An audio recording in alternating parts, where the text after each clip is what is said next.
They are both coming to us from over in the western part of the state, from Murray State. Eileen's been there for about 2 years and working in the field, and very excited to say we're glad he's still here with us because he, in February, will be going to Taiwan to teach. Oh. Yeah. So it's like, that's going to be a wonderful thing.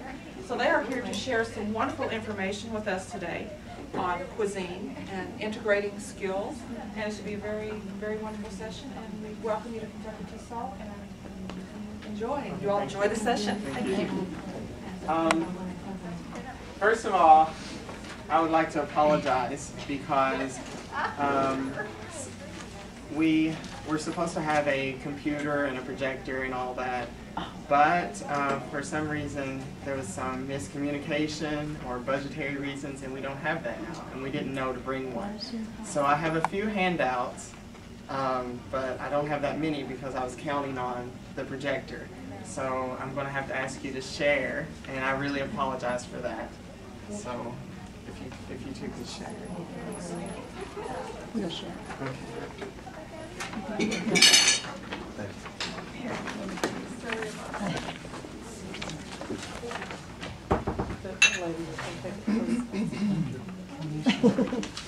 Or that I can give you our copies when we're finished with the presentation. Or if you would like me to email you the PowerPoint, I can. But so you can stop by later and give us your contact information. And again, I apologize for that.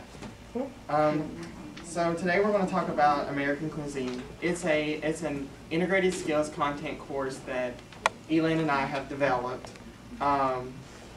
for the EFL setting, but there's a lot of great things in this course that you could incorporate into mainstream classrooms or in any ESL or EFL setting. Basically, what we're going to do is go over the introduction to the course. Eileen's going to handle that. She's going to talk a little bit about the course we designed.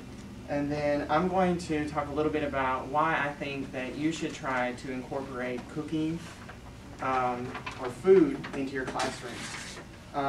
Following that, we'll try to do a couple of activities. Since we don't have a TV that we also asked for, we can't show you any of the video that we incorporated into our course, but at least we can hand out the materials to you that we prepared the handouts for that. And then if time permits, which it probably will, since we can't do all of the activity, we can have some question and answers. So I'm going to turn it over to Eileen, and she's going to tell you a little bit about the course. Okay. Since we come up our course, we also come up name for our imaginary school. Our course is American Cuisine, and the name of the school is E for English Language School. Yeah, I know it's kind of very interesting. Okay. Look at your handout. You can see our course is a type of integrated skills course, and it's also a type of content-based course. We concern language and culture cannot be separate. You know, to imitate, to have the students to involve the American cultures, we help them have a high motivated learning. So that's why we come up this course. And our teaching philosophy is language skills and the content cannot be separate. So that's why we come up this course. Language, the English skills, and the food cultures can help students involve the whole American culture. Yeah. And about our target students, we consider this course is the EFL setting. So, and our target students are all middle-aged students. Think about after you're retired, you might have a lot of spare time. We hope them utilize their time to learn more things. So this is one of the ideas we come up this course. Yes, and we focus on the oral skills, communicative skills. So our target students are whose purpose for taking this course is to improve their communicative skills. We will come up a lot of ideas like potlucks. During the potluck party, students will have a small talk and socializing. So students can involve in the American culture and also learn the skills, not only the skill, but the ability to build, we help them to develop their communicative skills. And let's see our goals. Okay. Developing our communicative abilities and use listening and reading skills. For these points, we like to introduce some history of foods like pizza, what's pizza from, or French fries. So we would like to use these kind of authentic materials in the class activities, and they will acquire some knowledge from the history. They can learn some skimming, scanning, these kind of reading strategies. And also for the developing our communicative abilities, just as I talked about, we would like to use potlucks and help them to develop their own skills. Besides, we would like to have our students familiarize themselves with English recipes. Of course, if you need to cook, you need to have sense abilities to read the recipes. During learning the reading the recipes, they will also acquire some kind of knowledge of the grammar. For example, you need a cups of milk. Milk can be counted. It's kind of uncountable noun. So during learning this kind of reading recipe, they also can acquire knowledge of grammar. Besides, students will know how to prepare common American dishes. Like during the potluck, every student will bring some of the foods they cook or they learned in the class. So they will prepare the kind of American dishes and share each other.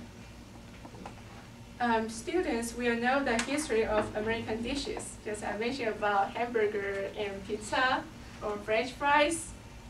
And they will give an informal presentation and create a recipe booklet. For these points, during the potlucks, students will have a small talk and also introduce their ingredients, how to cook and how to prepare the ingredients or for the foods. So I think this is a good point. Using potlucks as teaching materials, as authentic materials is good for this point. And after the entire course, as a teacher, we know we would like the students to show their feedback to us. We do not want them to take a paper and pencil assessment, paper and pencil test. We would like to overthrow a little bit the traditional assessment. We would like the students to create their own booklet to show us what they learned in the class. They create the whole booklet. We can see their grammar abilities and also their kind of ability of organize the booklet. Okay. Okay, let's see our assessments. Okay. Learning performance and assessment cannot separate. As a teacher, we all know these points. As I mentioned above, we will, in the entire course, we would like to students prepare at least 3 potlucks and also create their own recipe booklet and cooking channel. For this assessment, it could be used in class assessment or as a homework and outside homework assessment. We will like to play the video and pass out the graphic organizer. Students can learn the note-taking skills, and this is also good for the students who are kind of tactile students, who also the person who always forget what teacher taught. So they can, during watching the cooking show, they can learn what they see. Yeah. So this is a good idea for us. Okay, if you go ahead and flip over to the next page, or maybe back, I guess, in your copy, I'm going to talk a little bit about why you should integrate food and cooking into your classroom. Of course, I'm not saying that you guys should just drop everything that you're already doing and start only teaching cooking. That's not what I'm asking you to do. That would be great, but and I think the students would love it. But what I'm just asking is to adding to your class. I'm going to tell you my own personal story of teaching at Murray State's ELI with a group of students I had. I had a group of low-level, it was level 2 students or level 1, because there was no level 1, so they were both in the same class. They were very shy and they could speak very little English, but I had a textbook. I was given a textbook and had to use the textbook, okay? And it was too difficult for them. They just couldn't read it. I mean, I would give them assignments and they would try their very best to do those assignments, but they would be up all night translating every single word because they couldn't, their level wasn't high enough to do any top-down learning. It was all bottom-up. They had to look up every single word. I mean, they were really frustrated and silent in the class. I couldn't get them to speak. And I talked to them one-on-one about it and found out that was what was happening. So I talked to the administration and asked if I could do away with this book. And they allowed me to do that. They were very generous and allowed me to do away with the book and get a much simpler book that dealt with culture and with cooking. Not really cooking, dealt with foods associated with culture. And that kind of started everything for me, because I noticed that when the students were reading these readings, they seemed more engaged. They seemed more interested in, you know, talking with each other and even talking to me, you know, asking questions. So I thought this is something I need to do more of if this can help with their English. So I started to search for more readings about culture, about food, about cooking, things like that, and brought it into the class. And I just want to say, you know, that learning doesn't have to be mundane and boring. It can be exciting and fun. You know, students who love your class will want to be in your class. And just sometimes by doing one small activity every once in a while that's kind of out there, they're going to like really think that's cool and want to be there and want to come back and really love your class. And that's where I think the key is motivation. You give them some kind of creative way to learn English, and they're able to get through those boring things like grammar and the test and those kind of things, because they know that once they get over that, they're going to have another cool activity, you know, to go back to later on. And even if you don't have time, like Elin said, like homework is a good way to do that with the abundance of like cooking channels in the United States and videos at the library. It's really simple to do that kind of thing. So I found out that when I started to incorporate cooking into my class, that the students really, you know, they seem so happy to actually have a product, you know, something that they could show. It's different sometimes when the student has a, you know, it's different if they have a paper and they turn it in and it's all marked up. They can't really show that to anybody and say, look how, but if they have food or they learn how to do something, they're able to show other people and use even English to teach other people how to prepare these dishes. So it helped with that, it helped with motivation, it helped with acculturation. They learned about the culture, learned about the holidays, could participate in the holidays, and a lot of them had homestays and things like that. So this was the first semester they were in the United States, and they went to people's homes for Thanksgiving and Christmas, and you know, they were familiar with these foods and things like that, and they could talk about that with their host stay families. Okay, let's see. And another thing is that it helped with socializing. I talked about how those students didn't want to speak in class. Some of those, there were introvert learners, some of them were. So, by the way, these are all my students that you see on this handout. These are pictures of all my students actually during an activity. And you notice that they're also reading English and and along with the cooking. So I didn't leave the textbook out of the kitchen. I was fortunate enough to have a kitchen nearby when I was teaching them right near the classroom. So their books went with them. It wasn't just totally them cooking. So they were doing activities with the texts and things. It helped with socializing. Some of those students who didn't want to talk in the class, when they got in groups together and they were working together with other classmates, they started talking. At first it was sometimes it was just receptive. They were getting commands sometimes from other classmates, and they would do those, but at least they were understanding. And then after a while they started, communicating with each other. And it's great for integrated skills. There's lots of activities that we came up with where the students are first reading recipes or some history about the food, and after they read about it, then they take the recipe and actually prepare the dish, and they have to discuss, listen, and speak about the same topic, so it's being used again, and they're able to understand it better. And then later they can write reflections on the process that they went through, things like that. So it can involve all the skills.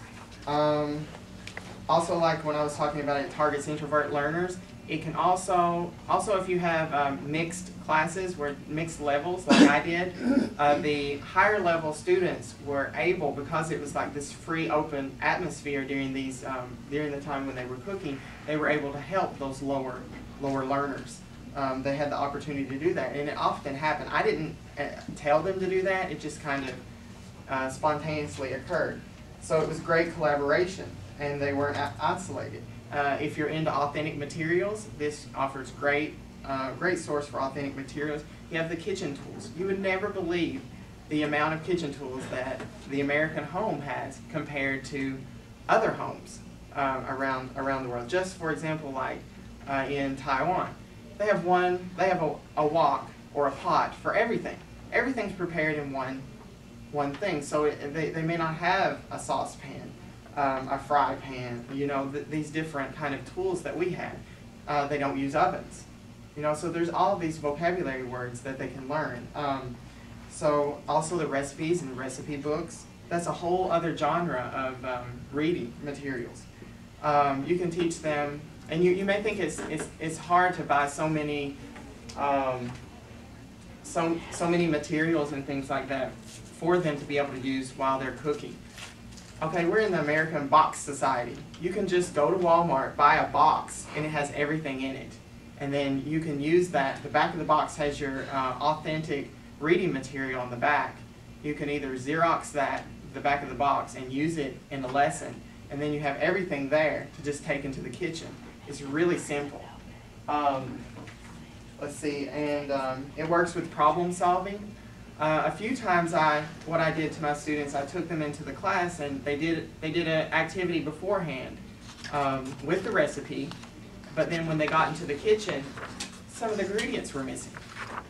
So they need to decide, is there anything in the refrigerator that we could substitute? Can we try something else out? Can we really do this? Will it taste okay? There's those kind of things. We worked on that kind of problem solving things. And it also activates their background knowledge for future readings and things like that, because they're going to know about American holidays, American cooking, the tradition, those kind of things. So when they come across that maybe in readings, like just general readings on the internet or anything in daily life, it's going to help with understanding of that. There's lots of language. It's language rich. You have time order words, first, second, and then, next. You have cooking verbs. There's a lot of verbs in cooking that we don't use in other parts of English. All the kitchen vocabulary, the imperative, second person.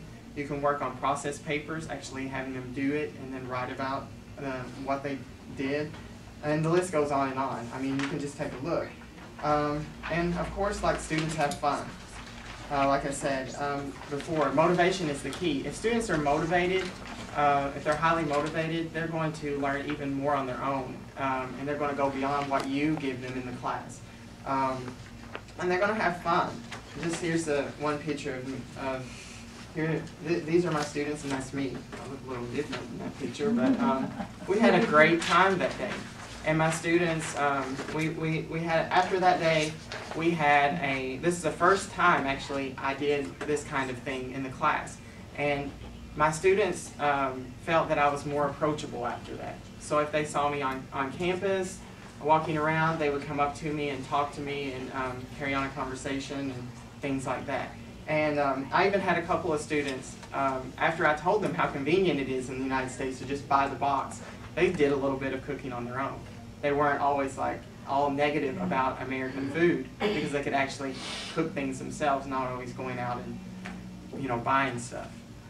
So that's about it. That's why. I think the next thing, I hope I didn't go too fast. The next thing I want to do is actually try to do this activity that I did with my students during this day. So I'm going to ask you to first get in groups of at least 2, but I would hope you would do 3 or 4. 3 or 4 in a group. But since there's so little of you, you can just get 2 or 3 in a group. And All right. could you help me to pass out? Equipment and the instructions to the night. You're my partner. Okay, sorry. Hello. So we've got match the ingredients, the equipment, and the instructions to the night. So what you're going to do, is that you're going to, and here are the directions, you're going to work in groups of 3 or 4, and you're going to work together to match the ingredients, equipment, and instructions to their name. Now the instructions are all cut up. Every step is cut apart. So you've got to use your context clues to put the instructions in order. And after you feel that you've got the answer and you've got all of the directions in order, you can come up here and actually get a copy of the recipe and check your answers. Now if I was in the classroom, after we did this activity, we would go into the kitchen or right in the class and prepare the food. It doesn't have to be as complex as these recipes. It could be a peanut butter and jelly sandwich. It would still work, especially for very beginning students. Yeah. So I'm going to leave this here, and if you guys have any questions, let me know.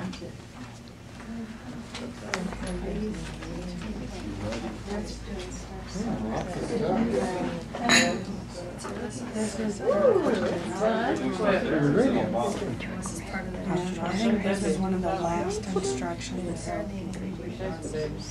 Oh, I can match it up by the way The way it's cut. You know, I've done something like that before, and my students, it was a newspaper article, and they turned the article on the reverse side to see, you know, get a big picture. Oh. Okay, so Alright, that's probably one of the first things. this is probably the last thing. That's probably one of the last things.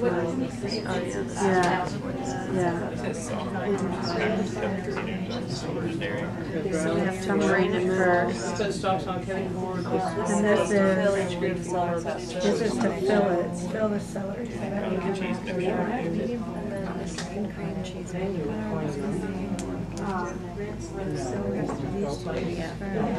No, we're on slow school. Oh.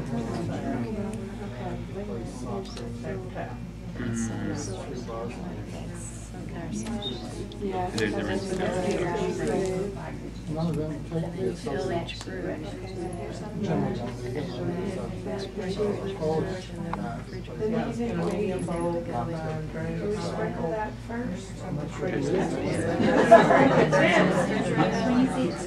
So this goes next. That goes next. No, this is, here's cooks and soft white cream cheese. Is packaged in a tub container and is sold in a dairy case in the supermarket. Well, yeah, right here. You already got that. Yeah. No, that didn't go there. Let's go drain the pineapple. Drain the pineapple. Well, I didn't. Then in a medium bowl, combine drained pineapple and everything. With the table knife, with the table knife. Sprinkle.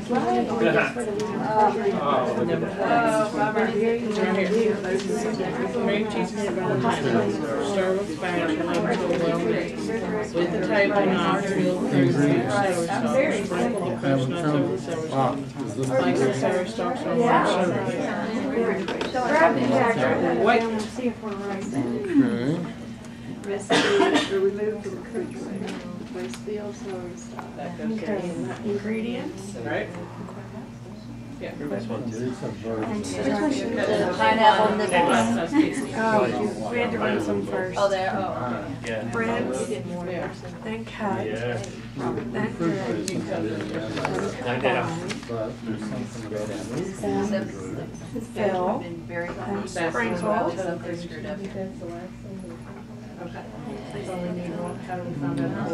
Oh, there we go. Then refrigerate. And then cut. Mess this up. Very cool.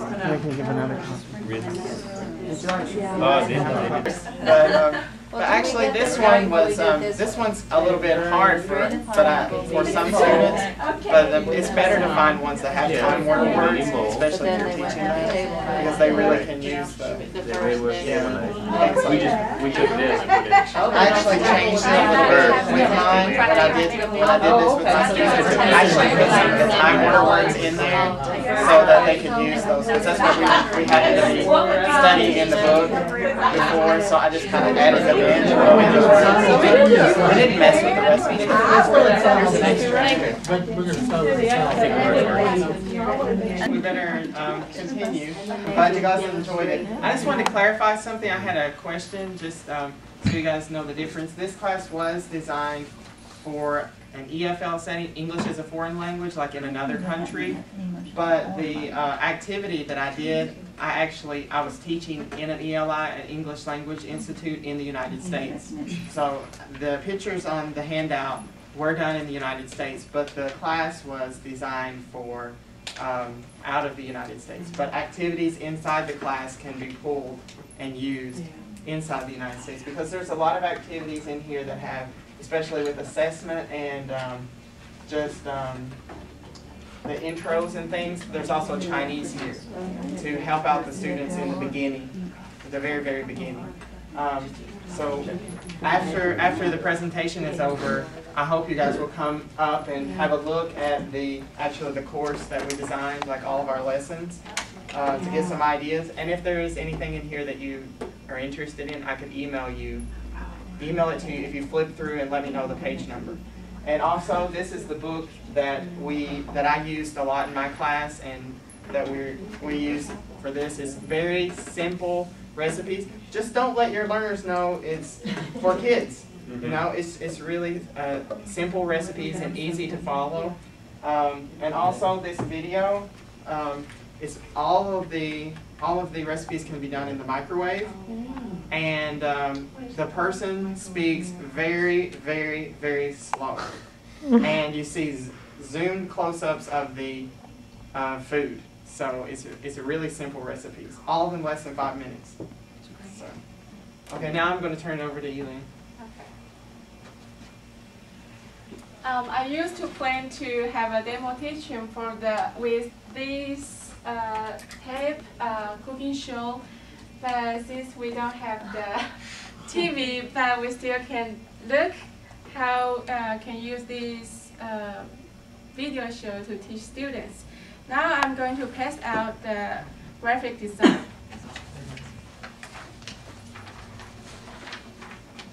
Think about it. If we could have a TV, we will play the cooking show, and students are not going to just watching the TV, the cooking show. They also have to take notes. So this is a good chance to have students to learn how to take a note.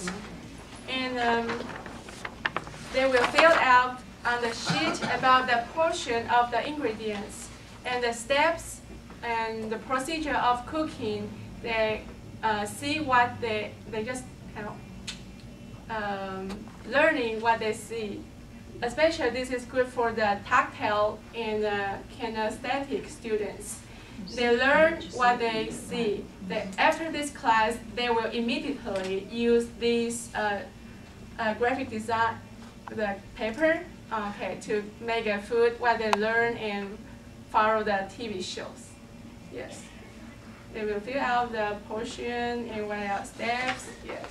So like if they're actually, you know, those tactile learners, if they're actually using a knife and chopping the onion, they're going to feel that process and remember this is chopping, this is slicing, you know, this is grating the cheese, because if they can associate that action of actually doing, and also they're touching that fruit, that vegetable or whatever, so it helps them to remember those words. Yeah, they also need to take note about the slice and chop and also stir fry or bake. So this kind of work can help them to involve this kind of cooking terms. Yeah. And also they need to know the cooking tools. So this is this is a homework sheet. After the class, the students need to practice what they learn in the class. So now I'm going to pass out the worksheet. They can learn some cooking terms for the vocabulary. What I did in my class was, I failed to mention this to you guys, I'm sorry, but what I did with my class is we spent about 10 minutes each class period just talking about different tools before they did the recipe activity that you guys did, and I put all the tools in the kitchen out in front of them. So when it said to do certain things in the recipe, it was up to them to figure out what tools they need and select those tools from a big table full of tools and a whole refrigerator full of food. It was up to them to figure out what they needed. I didn't just have everything laid out for them. So they actually had to know the vocabulary. And if they didn't know, they had to figure it out in some way. Ask someone or look on their worksheet or something like that. Just like I will show students, this is a blender, and then I will pass out this blender. Everyone will touch and take a look what blender is. And then of course after the class, they really need to know what they have learned. So this worksheet can help them review the class, what they have learned during the class. Yes.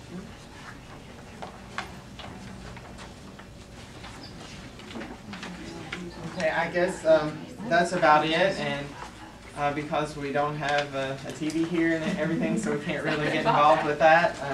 So thanks for coming to our presentation, and we encourage you to come look at these things, and we're going to do questions and answers. So we encourage you to come up and look, and be sure to give me your email address if you really would like anything else from the course pack or anything. I just had a quick comment about how besides, I teach in a K-5 school, and there's so many other connections from other places and materials that are already being produced that, you know, this is a subject area, or you know, really popular kids books with recipes that go with them, and you can make that connection. And I just think the sequencing and all of that is so good for ESL students, but also your special ed students, you know, your lower level learners. And I think this is a really awesome idea. This is a really, thank you. And for those of you who get your kids get tested on practical living, and if your county has cut your practical living coordinator, this is really great. Thank you. Absolutely, good job. We did a lot of hard work. Yeah, I can tell. I also remember when I was in first grade, our teacher had a book, and it was about baking. And I remember we actually kneaded bread in class, and we didn't bake it, but we kneaded the bread and played with the bread and things like that. And I still remember that. And I was thinking of if you give a mouse a cookie, or if you give a moose a muffin, Yeah. you take a mouse to the movies, you could use those. Absolutely. Right. This has a lot of reading strategies too, because in our reading class I've given out the assignment, write a process paper where they have to write out directions. Right. And even the American students can't write directions. Right. You know, Yeah, they're, it's really it is, even, you know, to make a peanut butter sandwich, they don't say you need a They knife. just leave everything out. They Right. assume everybody knows how to do that. Well, there's a section in here, we took some material from Joy Reid, one of Joy Reid's books. I don't know if you're familiar with Joy Reid, but the book is dealing only with paragraph, just on the paragraph level, and it has all kinds of exercises on first getting the students to write about foods from their own country, and then working with that in order to write a well-developed paragraph. Yeah. Especially for the writing recipe, you can tell this is a kind of imperative sentence. So during writing the recipe, they will acquire the knowledge of writing using the imperative sentence. This kind of grammatical issue. What's the name of that book by Joy Reid? I don't know. Process of Paragraph Writing. Yeah, okay. It's a red color, I think. She has a blue one also, but it's not the blue one. The blue one is the process. I can tell you, I can look at her work. She's a wonderful lady. This girl knows this. I love her books, actually. She's a writing specialist. It's great, a way to incorporate grammar and writing together. If you were teaching this in ESL setting with many language backgrounds, would it also be good to have the students demonstrate and share things from their own cultures, cuisine? Sure. I also, every semester when I taught in ESL, I would always have students doing a potluck at my apartment, and I would get them to share about the food. Actually, before, Elin was one of my students, but now she's my colleague. But this was like a few years ago, and did you come to one of my potlucks? Yes. Yes, yeah. I bring some dumplings. Yeah, so people would bring things from their native country, and we would talk about it and talk about how you prepare it, just very informally. Yeah, so we did do that. And all of the students, I think they were from, all of the students that were in this class were from different countries. As a follow-up to that, I teach an adult ESL class, and we actually prepared a cookbook from some of their recipes. That's a great idea. That's what we have, one of the things they do is make a recipe booklet. That's wonderful. And they were so proud of that accomplishment. Yeah, they have something, you know. Tangible in their hands. How many recipes did you actually do as a group before you had them come with something for a potluck? Well, see, I've never, okay, when I was actually teaching, I didn't do that many individual recipes before, but for this course, I can't remember how many At least it was about 8 or 9 that they did in class as a whole, like for this course. But for my actual students, because of time constraints, we only did like maybe 3 in the class before they actually brought their own food by themselves. But those were like foods from their own native lands.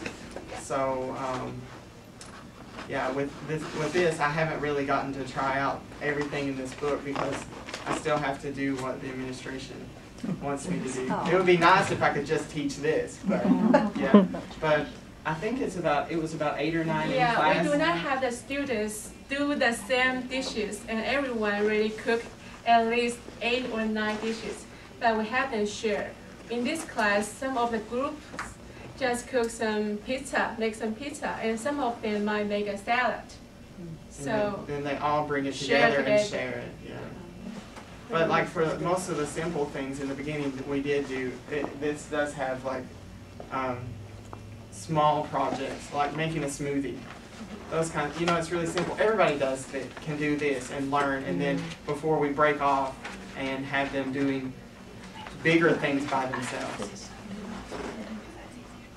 and students actually feel more comfortable when they talk to the non-native speakers, because they are not non-native speakers. So when they talk to the non-native speakers, actually they have more confidence to talk each other.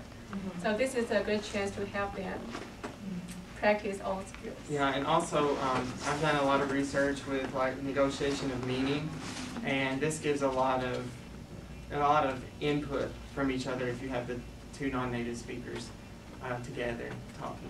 Mm-hmm.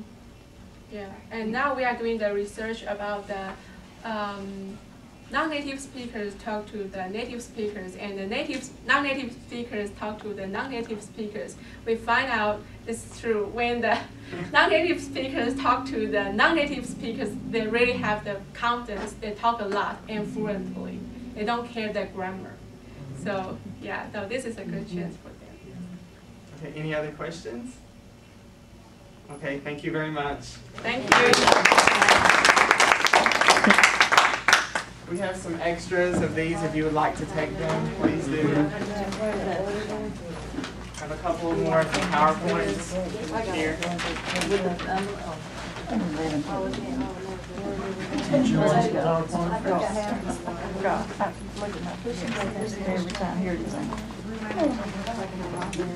Well, and Elizabeth Spencer has, I mean, it's a huge thing.